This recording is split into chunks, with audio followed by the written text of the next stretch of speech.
오늘 주신 하나님의 말씀은 마태복음 4장 1절에서 11절 말씀입니다. 그때 예수께서 성령에게 이끌려 마귀에게 시험을 받으러 강야로 가사 40일을 밤낮으로 금식하신 후에 줄이신지라. 시험하는 자가 예수께 나와서 이르되 내가 만일 하나님의 아들이거든 명하여 이 돌들로 떡덩이가 되게 하라. 예수께서 대답하여 이르시되 기록되었으되 사람이 떡으로만 살 것이 아니요 하나님의 입으로부터 나오는 모든 말씀으로 살 것이라 하였느니라 하시니, 이에 마귀가 예수를 거룩한 성으로 데려다가 성전 꼭대기에 세우고 이르되 내가 만일 하나님의 아들이거든 뛰어내리라. 기록되었으되 그가 너를 위하여 그의 사자들을 명하시리니 그들이 손으로 너를 받들어 발이 돌에 부딪히지 않게 하리로다 하였느니라. 예수께서 이르시되 또 기록되었으되 주 너의 하나님을 시험하지 말라 하였느니라 하시니, 마귀가 또 그를 데리고 지극히 높은 산으로 가서 천하 만국과 그 영광을 보여 이르되 만일 내게 엎드려 경배하면 이 모든 것을 내게 주리라.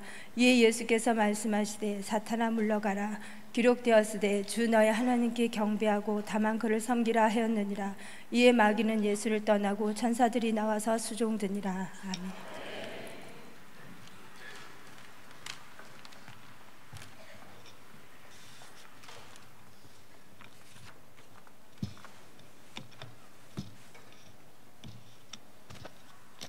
할렐루야.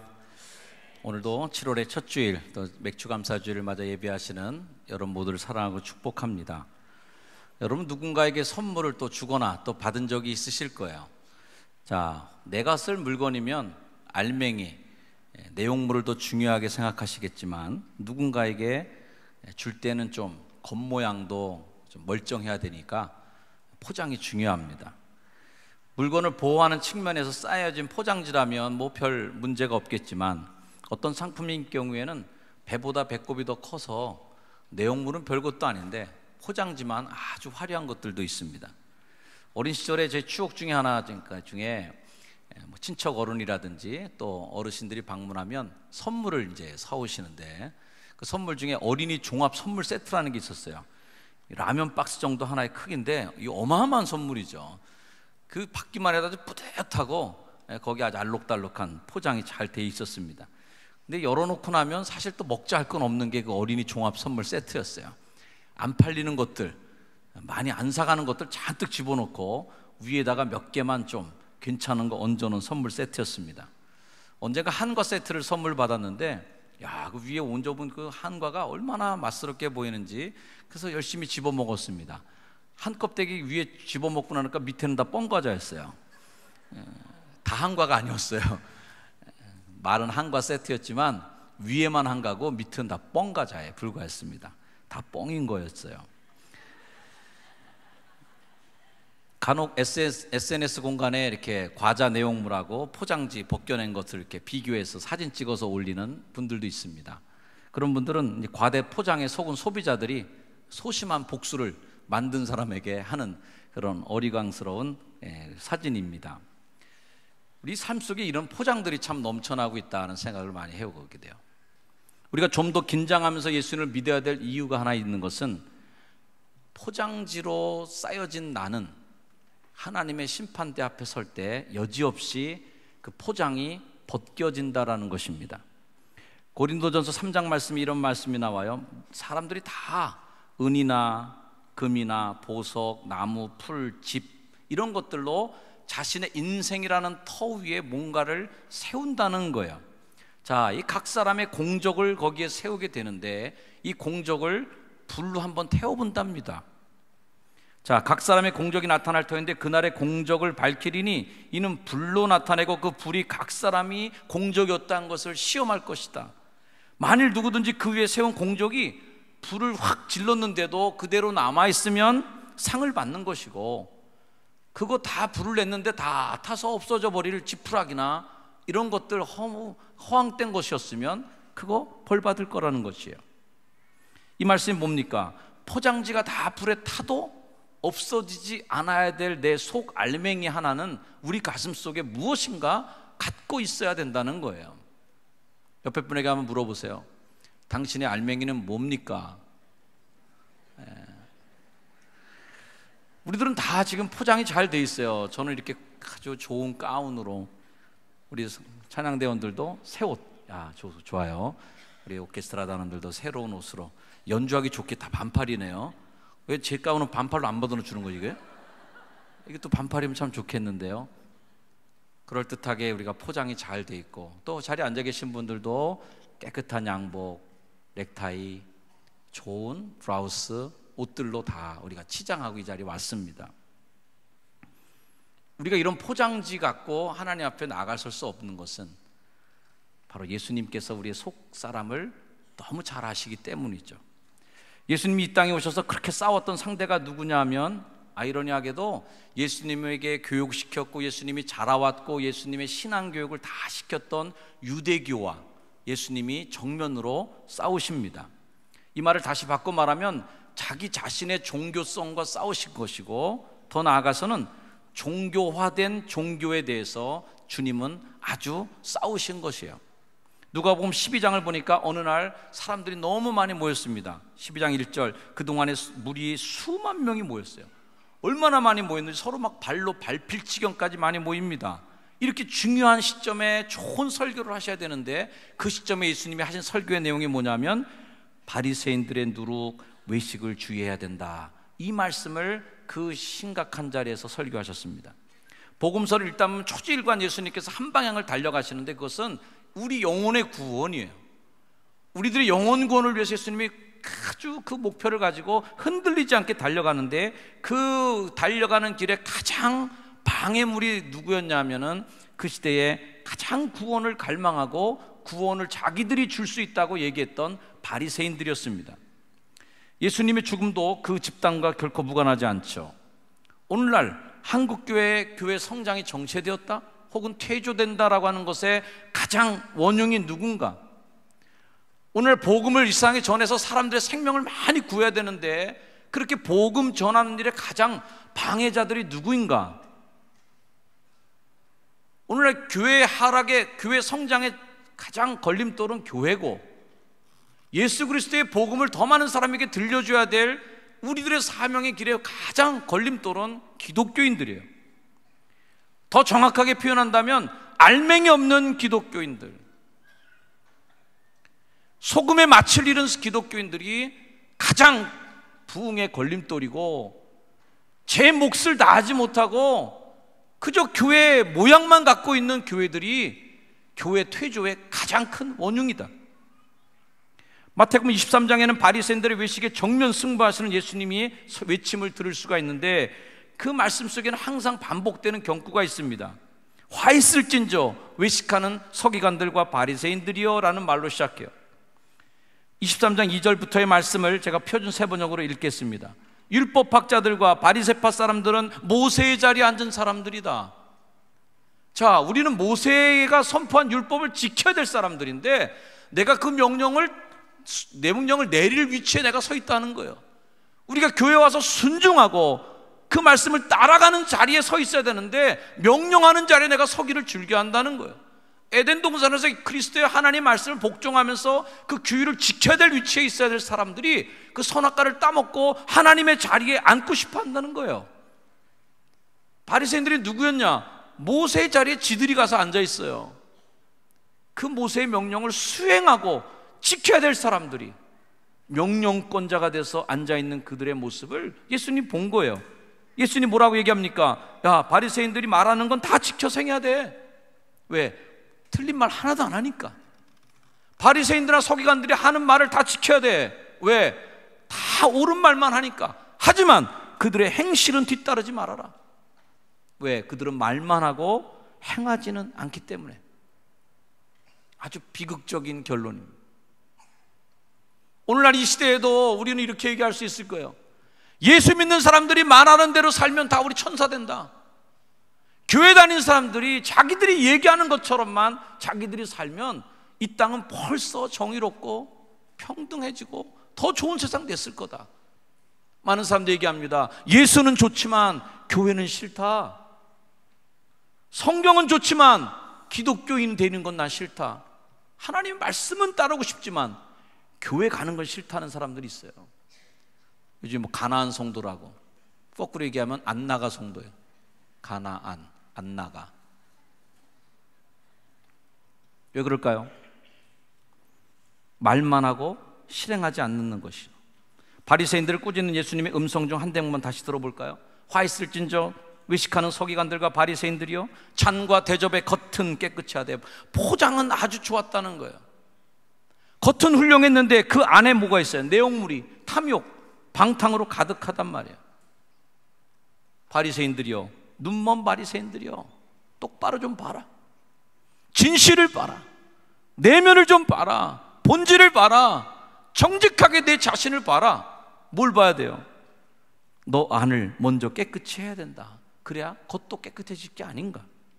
알게 모르게 우리 삶에 파고들어온 부정적인 문화가 있어요. 체면 문화, 거칠의 문화, 전시주의, 브리핑 문화, 스펙 지상주의 등을 들 수 있습니다. 이 모든 것들은 다 자신의 겉을 포장하는 것이에요.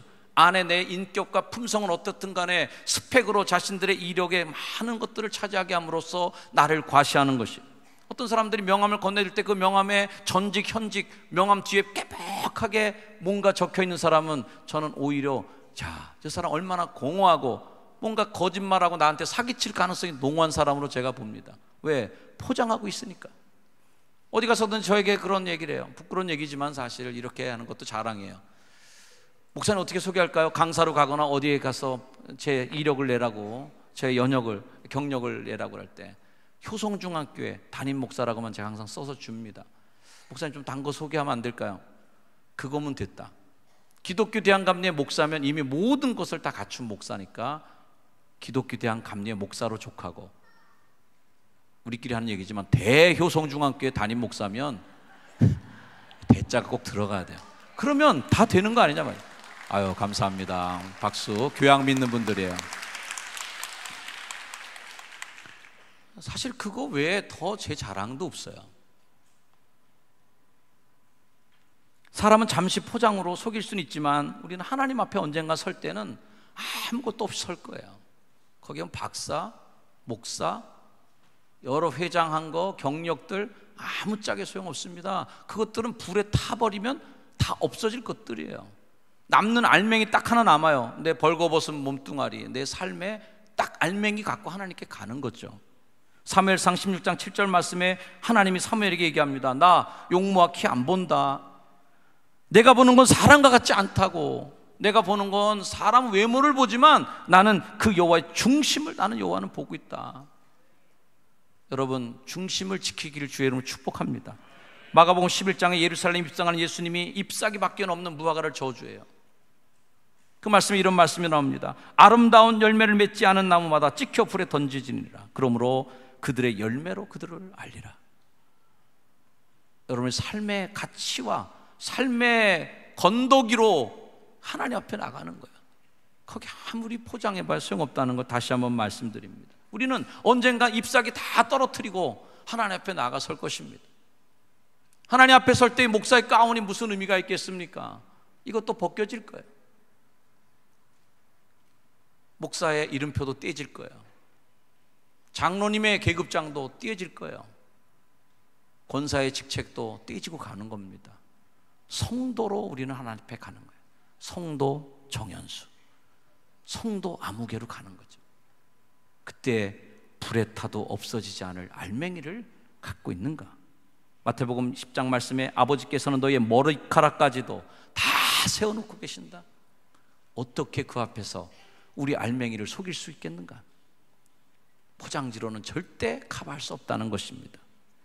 오늘 설교의 본문은 예수님이 사역 초기 금식하면서 목회를 준비하실 때의 모습이에요.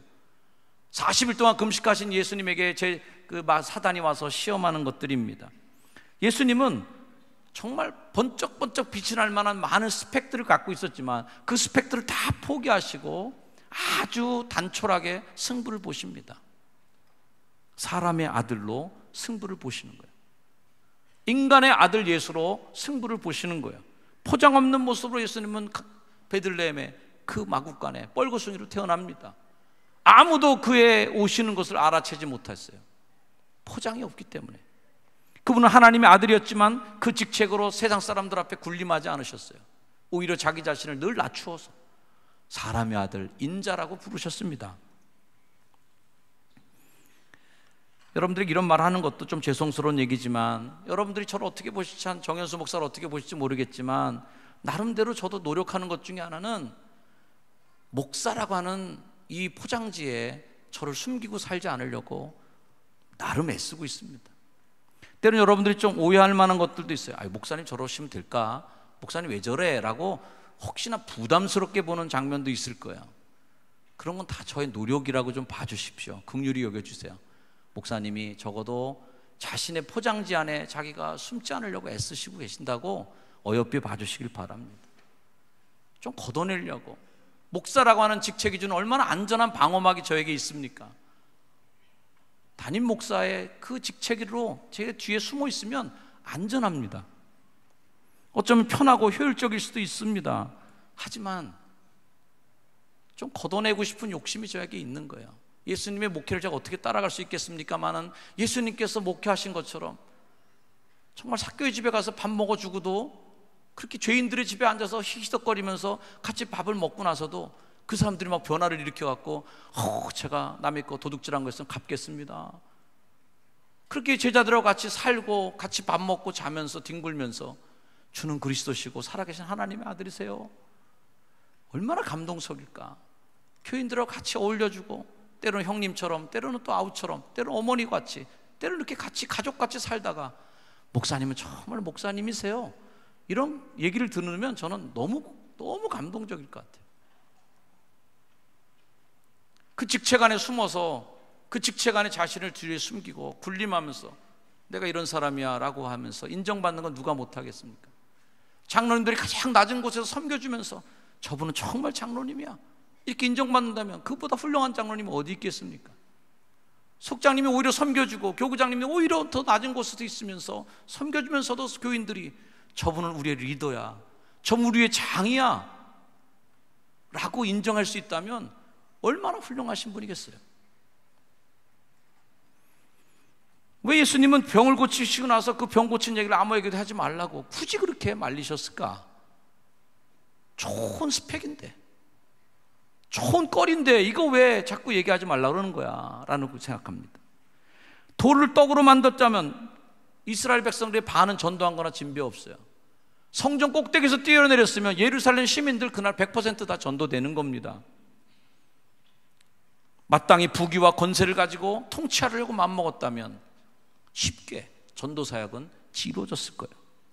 왜 빨리 예수님은 하나님의 아들 예수라는 명함을 파서 돌리지 않았을까? 프랑카드를 들고 좀 행진하지, 제자들이 하나님의 아들 예수가 왔다 그러면서 광고하면서 좀 다녔으면 더 쉽게 전도 많이 되지 않았을까? 그런데 예수님은 태어나시면서 그 모든 명함을 찢어 발기시고 가장 낮고 천한 마구간에서 볼품없이 났단 말이에요. 그러고선 화려한 외적인 기적이 아니라 진실된 삶의 모습으로 십자가에서 가장 연약하게 온몸을 찢기시는 액면 그대로 자신의 몸을 내어주심으로 인류 구원의 환상을 이루신, 꿈을 이루신 거예요. 저는 예수님의 그 용기에 감탄해요. 어떤 용기? 껍질을 벗어낼 수 있는 용기에 감탄합니다. 예수님 목회하러 나섰을 때 사람들이 조롱했어요. 저거 나사렛 목수의 아들 나 예수가 아니냐? 기분 나빴을 거예요. 나사렛에서 무슨 선한 게 나오겠느냐? 기분 나빴을 거예요. 그런 것들에게 대해서 확 내 명함을 들이대면서 내가 이런 사람이야, 이거 왜 이래, 이거 하나님의 아들이야, 내가 메시아야, 그러면서 그들을 야단치지 않으셨어요. 왜 그런 분노를 표출하지 않으셨을까? 왜 예수님은 그런 거품을 다 걷어내시고 그렇게 맨살로 사람들에게 온몸을 찢기시면서 고초를 당하셨을까? 거품을 빼고 포장을 걷는 것은 한편으로는 제 자신에게도 솔직히 불안하고 부담되는 것입니다. 그러나 우리 스스로가 하나님의 아들이 아니니까, 그분은 예수 그리스도밖에 없으시고 우리는 다 하나님 안에 인간일 뿐이고, 우리는 모두가 죄를 지어서 하나님 영광에 이르지 못하는 불쌍한 죄인일 뿐이기 때문에 죄의 민낯을 가지고 하나님 앞에 가는 것이에요. 간혹 목회자 모임에 갈 때 숨 막히는 경험을 할 때가 있습니다. 목사이기 때문에 자신의 삶에 스크린을 치고 살 수밖에 없는 그런 분들도 있을 거예요. 또 어쩌면 그렇게 하는 게 교인들이 더 편할 수도 있다는 생각을 합니다. 목사님 같이 목사님다웁게 그냥 멀리 계셔서 그렇게 좀 계시면 좋겠다. 괜히 삶으로 내려오지 마시고, 괜히 민낯을 드러내지 마시고 목사님답게 멀리 계시면 존경받고 좋을 텐데, 저도 그런 생각 가끔 해요. 하지만 그런가 포장과 외식에 대해서 때로는 참을 수 없는 거부 반응이 많이 생깁니다. 그렇지 않는 게 더 좋겠구나. 왜? 예수님이 그렇게 사셨으니까 예수님처럼 한번 해본다는 거죠. 사랑하는 여러분, 우리가 갖고 있는 신앙의 연조, 경력, 직책이 주는 권위에서 벗어나 하나님 앞에 벌거벗은 마음으로 늘 서 계시기를 주의 이름으로 다시 한번 간절히 축원합니다. 껍질에는 생명이 없기 때문에, 하늘의 밀이 땅에 떨어져 죽으면 열매를 맺는데 그 죽는 게 뭐가 죽어야 돼요? 그 안에 있는 씨 알맹이까지 죽으면 그건 썩은 씨가 돼갖고 아무 싹이 나지 않아요. 하늘의 밀이 땅에 떨어져 죽는 게 뭐가 죽어야 되냐면 껍질이 죽어야 되는 거예요. 껍질이 썩어서 껍질이 터져나가고 찢겨지고 그 안에 있는 생명이 돋아나야 싹이 나는 거예요. 우리의 껍질이 죽고 포장이 죽어야 우리 안에 생명이 사는 거예요. 생명은 죽이고 껍질만 자꾸 강화시키고 껍질만 자꾸 포장하고 거기에 금맥기를 칠하고 보석으로 둘른들 그 씨를 심었을 때 쌀 한 톨이 나오겠습니까? 죽어 있는데 안 되는 거예요. 죽는 건 껍질이요, 사는 건 알맹이인 거예요. 여러분, 껍질이 죽기를 주의 이름으로 축원합니다. 우리 교회에 다니는 분들이 그런 포장을 좀 걷어야 돼요. 거품을 좀 걷어놔야 돼요. 그런 거들먹거리는 바리새인들의 모습을 걷는 것만이 저는 오늘 이 시대에 생명의 싹을 틔우는 교회가 될 수 있다. 우리 교회가 언제부터 이렇게 껍질이 좋아졌는가? 우리 교회 교인들이 어느 정도부터 이렇게 번드러해지고 내가 죄인이 아닌 것처럼, 내가 의인인 것처럼 행세하는 교인들이 왜 이렇게 많이 늘어났는가? 하나님 보실 때 웃기는 일이죠. 죄인들끼리 지들끼리 앉아갖고선 누가 의인이니, 내가 잘못했는데 내가 겨모준개가 똥모준개 뭐라고 그러는 것처럼 이렇게 보는 거죠. 하나님께서 우리 다 껍질을 벗으면 다 그냥 하나님 앞에 죄인일 뿐이단 말이에요. 생명은 포장에서 나오지 않아요. 오히려 포장을 벗길 때 생명은 선명하게 드러남을 믿습니다. 우리의 신앙의 문제는 다른 사람이 나를 어떻게 보느냐의 문제가 아니라 하나님이 나를 어떻게 보느냐의 문제예요. 이 말씀이 여러분 삶에도 적용될 수 있어요. 직장에서 여러분이 살아가면서 포장을 벗는 일, 여러분이 쌓아놓은 경력 어드밴티지에 숨지 않는 거예요. 여러분의 나이, 근무 연한 이런 것에 뒤로 숨지 마시고 얼마나 더 성실하냐, 지금 얼마나 더 회사를 위해서 근면하냐, 실력이 거기 있느냐, 이걸로 승부해야지. 내가 회사 들어온 지 몇 년인데, 내가 이 일한 지 몇 년인데, 이거에 숨지 말라는 말이에요. 가정에서도 숨지 말아야 될 게 있어요. 아버지의 권위에 숨지 말아야 돼요. 어머니라는 권위에 안주할 게 아닙니다. 야, 내가 아빠인데 니들 내 말 들어. 아니에요. 자녀들은 아버지의 알맹이를 보는 거죠. 그분의 인격, 신앙, 얼마나 하나님 앞에 저분이 똑바로 서 있는 아버지인지를 보는 거예요. 그러면서 그 아버지를 본받는 거예요. 아버지의 권위로 누릅니까? 천만의 말씀. 엄마라는 자격 하나만으로 모든 게 다 허용되는 겁니까? 안 돼요. 알맹이가 있어야 존경하는 부모가 되고 존경하는 신앙의 부모가 되는 거죠. 교회 안에서도 우리의 신앙은 어떤 모습인가? 하나님을 위해서 정말 봉사하는데 껍질로 봉사하는 분들이 있으면 안 되겠단 말이에요. 책임감, 그저 장자리 맡은 거, 대표 맡은 거 하나로 그걸로 안주하고 거기에서 기대고 사는 게 아니라 정말 죽게 하든 내가 하는가, 봉사 하나를 하더라도, 청소 하나, 빗자루질 하나 하더라도 정말 이게 하나님의 집인 줄 알고 하는 사람하고 책임감으로 대충 하는 사람하고 얼마나 다를까 말이에요. 하나님은 그 중심을 볼 텐데 말이에요. 여러분, 액면가로 승부하시기를 바랍니다. 디모데전서의 말씀이, 디모데후서의 말씀이 이런 말씀 우리가 읽은 바 있어요. 그대는 이것을 알아둬야 됩니다. 말세 어려울 때가 올 겁니다. 어떤 어려울 때가 옵니까? 겉으로는 경건하게 보이나 경건의 속 알맹이 능력은 부인할 때 이때가 위험할 때가 온 겁니다. 어려운 때가 온 겁니다. 이런 사람들을 멀리 하셔야 됩니다. 조심하세요. 그런 사람들이라는 경고예요. 우리가 이런 사람들을 경고하고 경계해야 돼요. 우리는 하나님의 눈을 피할 수 없어요. 과대 포장으로는 절대 하나님 앞에 설 수 없다. 거짓 경건으로는 하나님 앞에 절대 견딜 수 없다. 진실하시길 주의 이름으로 축원합니다. 여러분이 기대고 있는 모든 외적 조건으로부터 단호하게 도망치셔야 됩니다. 계급장을 띄셔야 된다. 경력으로부터 도망쳐야 된다. 연역으로부터 도망쳐야 된다. 지금 진실한가? 하나님 앞에 나는 어떤 존재인가로 승부하셔야 된다. 하나님 앞에 서서 정직한 액면가로 승부하십시오. 내가 갖고 있는 진실함의 무게만으로, 내가 갖고 있는 믿음의 분량만으로 하나님과 대면하여 칭찬 듣는 주의 성도가 되시기를 주의 이름으로 축원합니다. 기도하겠습니다. 하나님, 단호하게 껍질을 벗어던지고 하나님 앞에 진실함으로 나가게 우리의 삶에 껍질을 벗기시고 알맹이를 채워 주옵소서. 예수님의 이름으로 기도드립니다. 아멘.